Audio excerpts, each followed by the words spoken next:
Bonjour à tous, j'espère que vos vacances se sont bien passées. Pour la rentrée, que diriez-vous de replonger dans le côté obscur de notre passé? La dernière fois, nous avons parlé d'une fosse funéraire étrange du néolithique. Ici, on allait encore plus loin dans le temps cette fois-ci. Aujourd'hui, je vous propose de parler d'un des sites archéologiques les plus anciens ayant des traces de violence. On va donc s'intéresser au massacre de Djebel Sahaba. Bienvenue dans ce nouvel épisode de Violence préhistorique.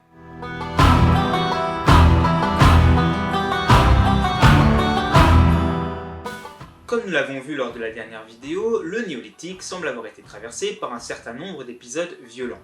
Pour certains auteurs, c'est uniquement lorsque le néolithique est arrivé et que l'agriculture, la sédentarité et l'accumulation des richesses s'est installée que finalement les actes violents ont commencé dans les sociétés humaines.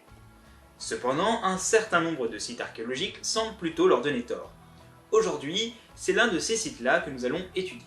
Cependant, attention, je ne dis pas que l'apparition de la sédentarité qui a provoqué la création de frontières, une augmentation démographique et une accumulation de richesses n'a pas déclenché des tensions et des conflits.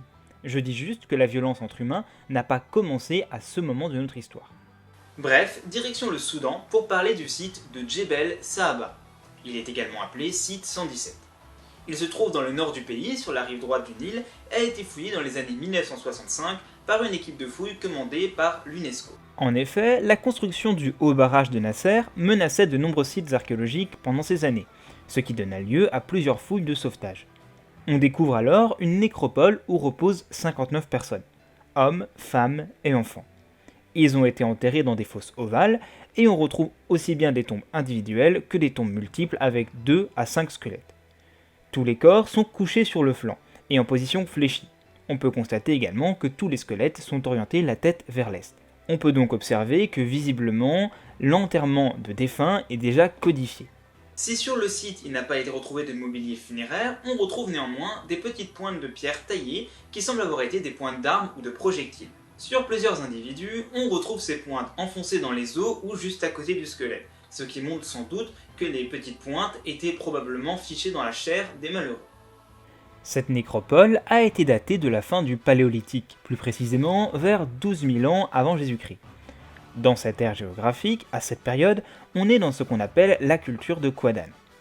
Une culture qui se caractérise par un travail de la pierre sur de petits éclats, ceux qui se retrouvent sur le site. Il s'agit de peuplades de chasseurs-cueilleurs. Les traces sur les ossements et les fragments d'armes montrent sans trop de doute qu'au moins 24 personnes sont mortes des suites de violences. Plus précisément, il devait sans doute s'agir de pointes de flèches, donc probablement ce sont des victimes d'archers. Certains individus ont été même touchés à plusieurs reprises, à divers endroits de leur corps. Plusieurs indices, dont le fait que certains corps ont été enterrés ensemble, montrent que tous ces cadavres ont sans doute été inhumés en même temps, pour la plupart en tout cas. Il est donc probable qu'ils ont tous succombé au même épisode de violence, ou presque. Cependant, il est également possible d'imaginer que la population visée subissait plusieurs attaques de ce type de manière régulière. La diversité de la population de cette nécropole nous montre également que les assaillants ne faisaient pas de distinction. En effet, on ne retrouve pas seulement des hommes qui ont été enterrés là et qui ont été blessés, on retrouve également des femmes et des enfants. Tout cela va nous permettre de définir plus précisément le type de violence qui a eu lieu sur le site. En effet, il y en a plusieurs types. Le chercheur Lawrence Kelley, dans son livre War Before Civilization, en a défini 3. Le premier, c'est ce qu'on appelle la bataille. D'après l'ethnographie, donc l'observation des peuples de chasseurs-cueilleurs qui existaient encore à l'époque, cela se déroulait généralement entre jeunes hommes de 2 communautés ennemies, et c'était prévu à l'avance, c'était un rendez-vous que l'on se donnait. Ce mode de violence ne semble pas vraiment correspondre ici. Le second type, c'est ce qu'on appelle le raid. C'est une attaque surprise dont le but est souvent de s'emparer d'une ressource quelconque à l'ennemi. Néanmoins, même si cela peut faire des victimes de tout âge, cela reste en général dans des proportions assez faibles. C'est néanmoins envisageable sur le site 117 si l'on considère que toutes les tombes ne sont pas tout à fait contemporaines, et que leurs occupants sont en réalité subis un grand nombre de raids consécutifs. Le dernier type de violence, c'est le massacre. C'est celui qui semble le mieux coller aux vestiges qui ont été retrouvés. C'est tout simplement la volonté d'éliminer clairement et simplement une autre communauté humaine. Cela se caractérise notamment, comme sur le site, par une élimination des femmes et des enfants. Il semblerait donc bien que nous ayons affaire à l'un des tout premiers massacres attestés archéologiquement. On peut noter que certaines sépultures semblent avoir des squelettes incomplets. Peut-être que les adversaires ont pris certaines parties du corps comme les crânes. Cependant, cela reste uniquement des hypothèses, car il n'y a aucune preuve en ce sens. On peut également noter le fait que les victimes du massacre ont été enterrées, ce qui n'est pas le cas pour d'autres sites du même genre. On peut donc émettre l'hypothèse qu'il y a eu des survivants à cette attaque qui ont inhumé leurs compagnons. Les raisons de cette violence ne peuvent être que supposées, mais en général on penche pour la volonté de peuplade de s'emparer de terres fertiles bordant le Nil. Une autre hypothèse veut que les occupants de la zone entamaient une phase de transition vers un début de sédentarité, ce qui aurait commencé à créer des tensions avec les autres populations vivant aux alentours. En conclusion, nous sommes donc devant l'un des plus anciens massacres découverts à ce jour. Datant de la fin du Paléolithique, il montre qu'il n'a pas fallu attendre les périodes suivantes pour commencer à avoir des traces de violence.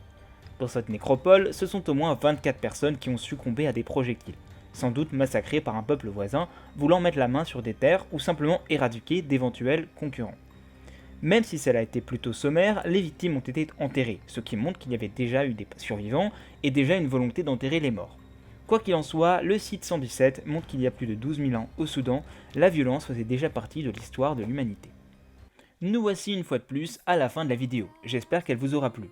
Vous trouverez, comme d'habitude, toutes les sources qui m'ont permis de la réaliser en description, je vous invite à les consulter.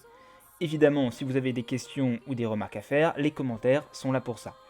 Un petit pouce bleu évidemment est le bienvenu si vous avez apprécié le travail, et si ce n'est pas déjà fait, je vous invite à vous abonner pour ne pas manquer mes futures vidéos. La prochaine fois, nous allons sans doute nous intéresser à un nouvel épisode d'Archéo Cliché. Je suis en train de me documenter dessus, il va me falloir encore un petit peu de temps. En tout cas, n'hésitez pas également à rejoindre le serveur Discord de la chaîne qui est en description, sur lequel on peut discuter si vous avez des choses à dire. En attendant, moi je vous dis à la prochaine, et comme d'habitude, n'hésitez pas à creuser la question. Stratigraphie, établissons vite une chronologie. Il reste tant à faire, et tourne-moi donc ces pierres. Je crois qu'on est tombé sur un os. Un tumulus ressemble juste à...